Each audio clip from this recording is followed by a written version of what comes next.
రెండేళ్ల పాప జ్ఞానేశ్వరి ఎక్కడ? Mystery of 40 acres. 35 నిమిషాల వ్యవధిలో పసిపాప మాయం. అడవి దాచిన రహస్యమా? ఆనవాళ్లు లేకుండా చేసిన కుట్రన? పాపతో పాటు వెళ్ళిన పెంపుడు కుక్క విచిత్ర మరణం. అసలు ఏం జరుగుతుంది? కాకినాడ కొండల్లో హైటెన్షన్. కన్న తండ్రిపైనే అనుమానాల నీడలు. ఆ 40 ఎకరాల తోట చుట్టూ దట్టమైన అడవి ఉంది.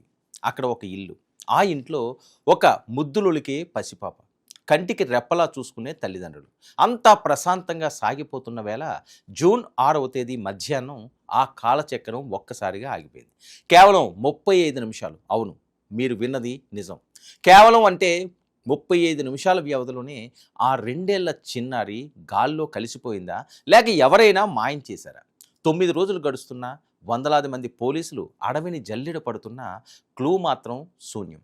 పైగా పాపతో పాటు వెళ్ళిన పెంపుడు కుక్క తిరిగి వచ్చి విచిత్రంగా ప్రాణాలు కోల్పోవడం ఇప్పుడు ఈ మిస్టరీని మరింత క్రైమ్ థ్రిల్లర్గా మార్చేసింది.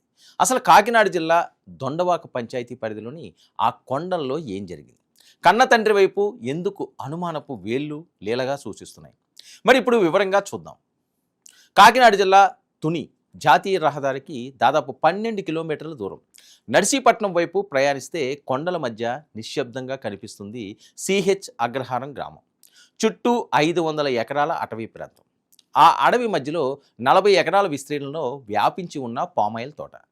ఆ తోట మధ్యలో సుమారు 80 గజాల విస్తీర్ణంలో ఒంటరిగా నిలబడిన ఒక 2 అంతస్తుల కాంక్రీట్ భవనం.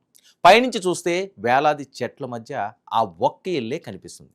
ఆ ఇంట్లోనే కేర్ టేకర్ శుంకర గణేష్, తన భార్య భవానీ, 2 ఏళ్ల కుమార్తె జ్ఞానేశ్వరి, 6 నెలల పసిపాప వృద్ధులైన తల్లిదండ్రులతో కలిసి నివసిస్తున్నారు. మరి ఇంటి ముందున్న ఒకే ఒక్క సీసీ కెమెరా, పక్కనే ఉన్న మామిడి చెట్టు నీడ, ఇవే ఆ చిన్నారి జ్ఞానేశ్వరి ఆటల ప్రపంచం.